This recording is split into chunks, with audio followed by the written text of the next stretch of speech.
in the northwest region, where the military says it has neutralized self-styled Ambazonia General Cross and died. He was gunned down in an operation in Tamafe, a neighborhood in Mankon, Bamenda, and his lifeless body deposited at hospital runabout. Northwest correspondent Charles Kibwa completes the story from Bamenda.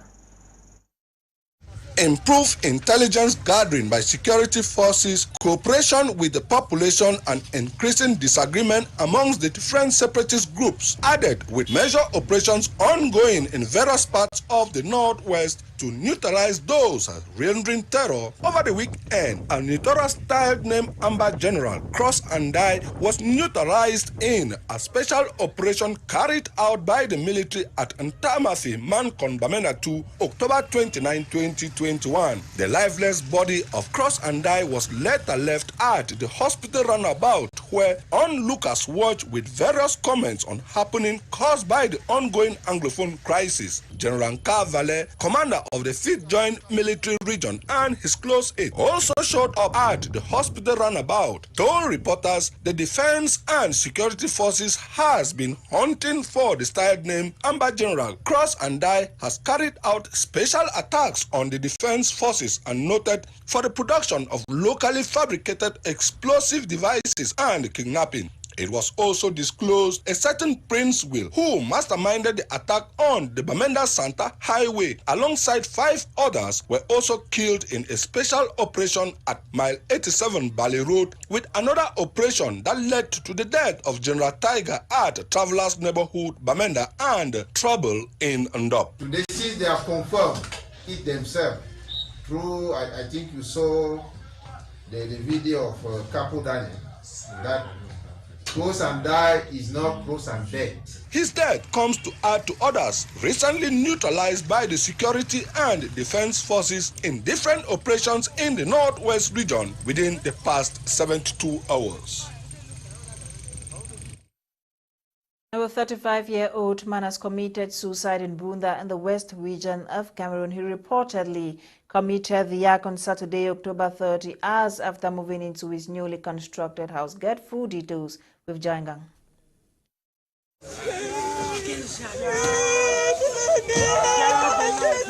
These are the mortal remains of Ngunu Delor Martine, 35-year-old butcher at the Mbuda Central Market, who took his own life last Saturday, October 30, 2021. As narrated by the girlfriend of the deceased, Ngunu Delor had just finished constructing his house at the Lafi neighborhood in the Bamenjinda area of the West region. A house which he had moved into on the same Saturday and which played host to the tragic incident a few hours later. According to the said girlfriend, the house opening was scheduled for Sunday, October 31, 2021. As part of the preparations for the event, she had bought items from the local market that Sunday morning to receive the guests. After trying several times unsuccessfully to reach Ngunu Delor, she headed for his newly constructed home where she had left him the previous day. Doors and windows locked from the inside, the girlfriend sensed danger and did not waste time to alert the villagers and the forces of law and order. It was not long before the arrival of the scientific unit of the Mbuda Judicial Police, who forced open the doors, and behold, the lifeless body of 35-year-old Ngunu Delor in a pool of blood, a knife at his side, and blood stains on the walls. Police analysis indicated that the deceased had stabbed his belly a couple of times before eventually slitting his throat. It should be noted that this tragic incident happens barely a few hours before Ngunu's house opening ceremony. The mortal remains were taken to the mortuary by the Mbuda Judicial Police, leaving behind an inconsolable community who attribute the happenings to witchcraft. To another sad story, this time in Douala, a 32-year-old man is currently on the run after he stabbed his 26-year-old girlfriend in Bepele neighborhood in Bonaberry, Douala First Subdivision. The sad incident occurred on Saturday, October 30, 2021. Get full details in the following report. A 32-year-old man identified as Raul is currently on the run after allegedly stabbing his 26-year-old wife, Chuse Christel, with whom he had 2 children. The sad incident happened Saturday, October 30, 2021 at Bepel, a neighborhood in Borderberry, Douala Falls subdivision, Lithwa region of Cameroon. Though circumstances surrounding the killing of 26-year-old Christel remains unknown, her son recounted to neighbors both parents were seated in the living room that fateful day when his dad picked up a knife and stabbed his mom on the chest. The neighbor further revealed that Christel's cry for help took her out of her home, but unfortunately, she met Christel in her own pool of blood in front of her house with a knife in her chest. The remains of 26-year-old Chioso Christel has been deposited at the Bonasama District Hospital mortuary pending burial. Meanwhile, investigation has been opened to track down her alleged murderer. And to something else, some 400 students drawn from the 11 subdivisions of Maritime Sanaga division have been recognized for their outstanding performance during the 2020-2021 academic year. The event, organized by Fondation La Main Tendue, was presided over by the Minister of Transport, Nsah Ngale. Details with Audrey Izatza. There was joy at the esplanade of the Edea Divisional Head Office as at least 400 students drawn from the 11 subdivisions of the Sanaga Maritime Division were honored October 30 by Fondation La Main Tendue for their 2020-2021 academic achievements. A ceremony presided over by the promoter of the association, Jean-Ernest Ngale Bibehe, Minister of Public Transport, and wife, Lucienne Moulobi, Executive President. Il nous a semblé important de mobiliser toute notre énergie. It was important for us to mobilize all our energy and our network in favor of new projects in a synergy of the 11 subdivisions that make up the Sanaga Maritime Division and the mobilization of all its social components. Here, we bring more solutions to pressing issues. Plus de solutions aux enjeux de l'heure.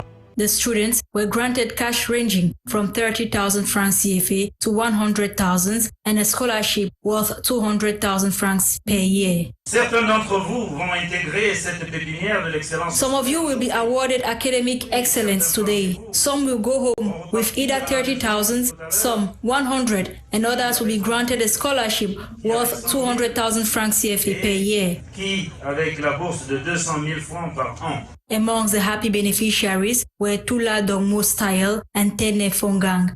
They have given me 30,000 francs as scholarship. With it I can buy my books. Thank you to Mr. Ngale Bibehe for his assistance. 14-year-old Nyoho Ngoso Adeline Trésor, who scored an average of 14 on 20 in the Baccalaureate June 2021 session, caught the most attention as she received a check of 100,000 francs CFA and a scholarship worth 200,000 francs. After receiving this, I am very moved and grateful to Fondation Main Tendue, and I hope to do my best so that their efforts are not wasted.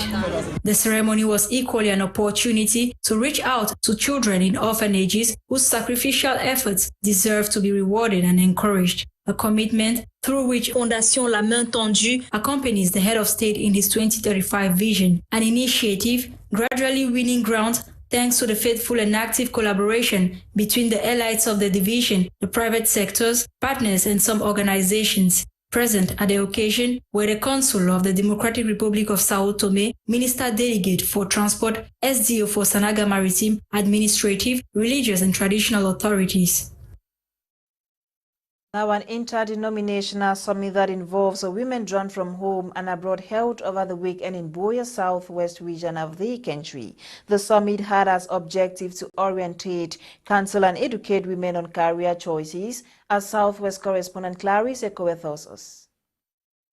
Was with songs of worship and praises that these women drawn from far and near converged on Boya this Saturday for the 6th edition of the Leading Ladies Summit 2021. This summit, according to Prophetess M.A. Jerusha, the founder, Leading Ladies Summit was born from her spiritual awakeness and the need to empower the modern-day woman to occupy positions of leadership with full capacity. The world is in the system where we're looking not just for weighty people, but for witty people. There's a difference between weight and wit. Which means you're just massive. Which means you have this unique content that no other person can offer. And so systems have to come running for you. Prophetess Jerusha further noted that this summit is important in order to change societal perceptions about the roles of women who in the past have been relegated to the background with little or no influence in society. It will be shocking to realize that there are a lot of our mothers now in the villages who would have been better than they should be or they are now if they were told the right thing. They were made to understand that they are just somewhere, not to be heard, not to create any impact. And so they began to frame their lives like that. But with Leading Ladies Summit, this is a reawakening for our young ladies. This is a revival. This is a call to assignment. In her presentation titled, Who is a Leading Woman? Comfort Musa, the guest speaker, outlined the need for women to identify their roles and make sure they live by it by investing in their skills while remaining focused and disciplined. The call was for the women to take time to discover their purpose, take time to assess their potentials and their gifts, and put these to use, and also to stop standing in the way of themselves by belittling themselves, based on what society has told them, based on how we were raised. This summit also featured presentation on purpose and pursuit, coaching and counseling. It is expected that through this summit titled Leading Ladies, these women will not only be molded spiritually, but also will be able to create impact in society based on their know-how. We remain in the southwest region where some pupils in Mong Mainland Seeker subdivision have benefited from school materials including tablets and solar chargers. The donation is an initiative of Funiga's Lasha Kingsley tells us. Underprivileged pupils of some primary schools in Mongo Mainland Tiko subdivision, Fako division of the southwest region, were happy recipients of educational materials from Fortabe University, Cameroon over the weekend. The school materials consisted of tablets and solar chargers. Basic education to children of this community. I think that if we want to take education to the most distant parts of this country, we need to leverage on technology. And this is why, through my students, we are donating tablets and solar chargers to children to help them acquire basic literacy skills. And it's been our pleasure to meet with young people of this community, to meet with notables and the entire community. The materials, according to officials of FONIC, are configured to suit the needs of the pupils. The technology has been configured to function where there is no electricity, where there is no internet connectivity. We have done a lot of work in the background to make sure that even without these basic amenities, the children can still leverage on technology and learn. The chief of Mongo Mainland, His Royal Majesty, Eso Felix Manime, on his part, urged the beneficiaries to make good use of the materials because not everybody has the privilege to be given such modern technological tools for knowledge acquisition. The beneficiaries on their part promised to use the gadgets only for the purpose they were meant for. Thank you in this case. I will not play with it. I will take it and learn. I will not use it and play inside myself. I will use it and learn. I'm happy for the gift that they have given us. I will take it and go to school with my friends. Thank you. Tanko Ronald, FONIC Executive Vice President, now threw more light on the project. To bring basic education to villages that do not have electricity, that have no internet, and little or no primary schools. So they thought that this platform could be used to also extend education to this area. And this is how the students proposed the project to the school and advised the school to use this platform to bring education here. So the students over the course of time had to adjust the platform together with the web developer to permit people who are in areas where there is no internet connectivity to still be able to use this platform that is normally an online platform. The project, launched in 2017, is aimed at bringing education closer to rural communities in Cameroon. Still had the fun of Mboyakum, His Majesty Kevin Shomithang II ended his Meet the People tour in Bamenda over the weekend. He embarked on a nationwide tour to preach peace and unity among sons and daughters of Mboyakum community as Nora Kakebi completes the story for us.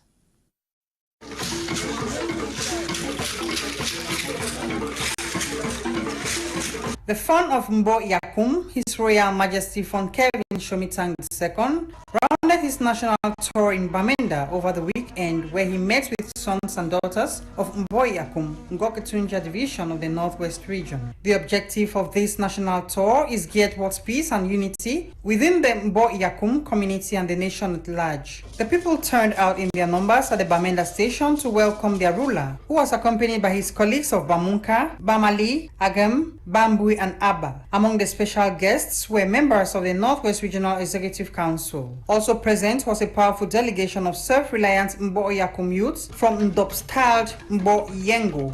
The fund reiterated his commitment to peace to his stunning audience, who applauded him for his mission in achieving lasting peace. Be overwhelmed for our presence and our contributions. I think seeing them when I don't talk for you. Commitments alone, I don't take up for you. No amount of money, no people.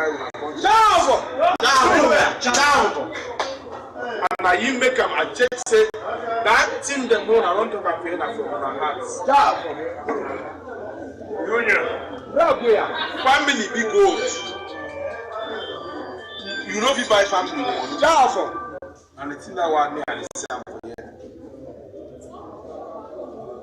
This year, all week for Mange, we will put here for down. Brother, we come on with today, but all week, we should not go down. We say, and so you don't think I'm man.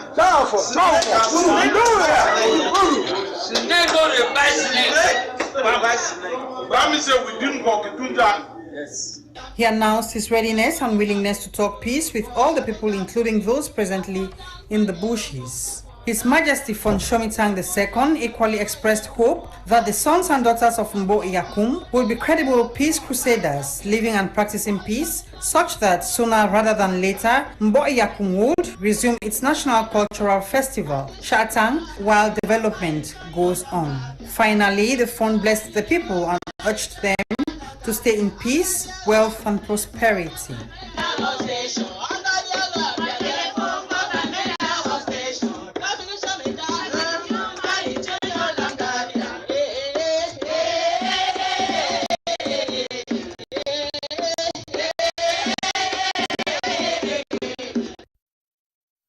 Nora Kakebi reports in the northern councils in the Northwest region, including one in the West region, have taken engagement to promote inclusive development in their communities. The project that aims at empowering persons living with disabilities is expected to put them at the center of planning, development, and decision-making. Charles Kibwa once more. The Cameroon Baptist Convention Health Services Socio-Economic Empowerment of Persons with Disabilities CEPT program, October 29, 2021 in Bamenda, launched a Council Excellence in Inclusion Award, an initiative to boost inclusive policies at all levels, with the aim of encouraging councils in their unilateral and collective efforts to foster inclusion in regional development. 10 councils in the Northwest, including one in the West region, took firm engagement to promote development in their communities as part of empowering persons with disability. We're working with virtually 10 councils within the Northwest region. We would have loved to work with 35 councils, but not all councils did sign memorandum of understanding. The councils selected are based on a MOU signed with the Cameroon Baptist Health Services in partnership with CBM Australian Aid, introducing this award titled Council Excellence in Inclusion. We'll actually have the award in November of 2022. But we are not limiting the effort only to the 11 councils that we have taken on board now.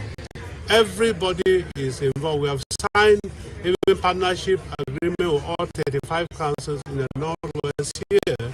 And so we expect that all of them should be involved, even if they are not participating in the award. Launching the project, the director of the Cameroon Baptist Health Services, Professor T. Pius Murphy, encouraged all partner councils that the Excellence Award is in key areas like health and education, and for the councils to take opportunities and demonstrate a good sense of community-based inclusive development by effectively taking actions that bring on board every section of the community, including persons with disabilities, in development, planning, and decision making. Actually, look at the needs of people with disabilities as it concerns health. What is it that they need so that their health condition should be improved upon? In the area of education, there's a lot to be done, because buildings that are constructed in the councils, in the communities, do not take into consideration movement of people with disabilities. And so when they arrive, even starting from the steps, they are not able to enter the classrooms. The CBHS officials also made known plans to work with the National School of Local Administration, NSLA, to design inclusive curriculum and organize inclusive entrance examinations into the body. The 2022 maiden edition of SEP Council Excellent Award, with theme celebrating best performing councils in promoting community-based inclusive development, shall celebrate excellence in health, education, livelihood, social inclusion, inclusive communication, and universal designs. And the 26th edition of the United Nations Climate Change Conference COP26 is currently ongoing in Glasgow, Scotland. The summit will run from October 31 to November 12, 2021. Details with Bokengo Wadi. In the midst of the pandemic, leaders from over 136 countries across the globe are gathering in Glasgow, Scotland to talk about the different humanity crisis, climate change. By COP26 at the latest, all countries need to come forward with significantly more ambitious nationally determined contributions, with 2030 targets consistent with a net zero pathway.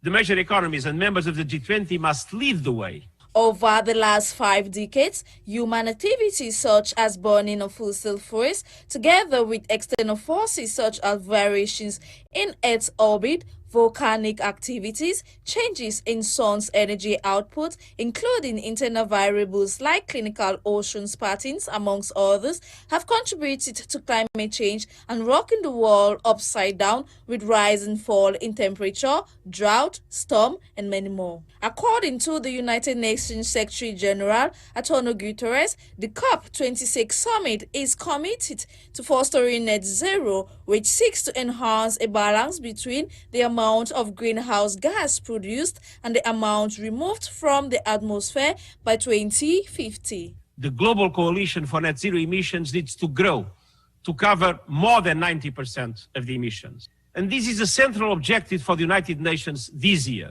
The drive to net zero must become the new normal for everyone, everywhere, for every country, every company, city, financial institution, as well as the key sectors such as aviation, shipping, industry, and agriculture. At the same time, all commitments to net zero must be underpinned by clear and credible plans to achieve them. He lays emphasis on the fact that developing countries, particularly the small island developing states and the least developed countries, must be given the support they need to enhance their climate ambition. It should be borne in mind that Cameroon is one of the countries most hit with climate change, as it constitutes a serious threat to the country's natural resources and livelihood, such as farming, cattle rearing, as well as destruction of habitat, triggered from extreme weather phenomena such as heavy rainfall, high temperatures, violent wind, which endangers the community's ecosystem. Climate change involves each and all to be able to tackle the huge humanity crisis and meet up with net zero by 2050.